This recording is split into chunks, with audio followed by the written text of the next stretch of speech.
Mperuka umugabo kera. Beruka umugabo kera. Ndumva mperuka cyokoze rimwe nigeze kujya ahantu nagiye kuvuga ubutumwa ahantu ndi umuvuga butumwa ntibabizi isi imidugudu ya ADPR yo mu gihugu cy'u Rwanda niri hanze mu Rwanda ho ntageze ni hake nagiye ku mudugudu umwe ntavuza hariho umupasiteri angwisha mucaha kuko yankoresheje ibintu tutapanze. Mwabikoze wari ukanuye cyangwa ari wasinziriye?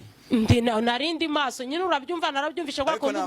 nta mbaraga kandi nta nubwo nari kugira icyo nkora kuko niyo nsakuza twari gutukisha izina ry'Imana nabwirije mu giterane mbwirije buragorobye nihanishije abantu nari kugwisha abadiyakoni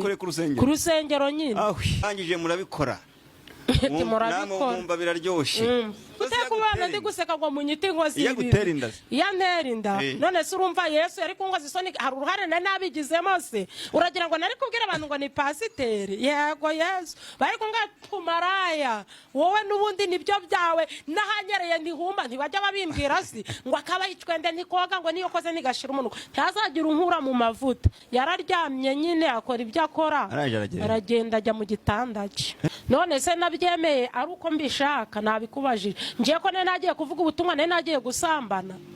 kwe kujya utavugije induru mvuze induru si iki ndakubwira ntago nari gutukisha izina ry'Imana kuko hari ibintu uvuga hari n'ibyo utavuga n'ubu nubwo mbivuze ntimuzi ngo ninde ntimuzi ngo nyine wari kumva atangiye gushyiramo igitsina cye ukahita uvuza induru mvuze induru se iki nagombaga kureka ntabare mapfaje ku ngufu none se ubwo sinari kuba nditukishije nagombaga kureka agashirira ririki nese ntiyari yarigize yari yarigize abona ko ndi ikiyiko arandisha nyine waramuretse arakora none se ubwo urumva nari gukora iki hoye bari kumutesha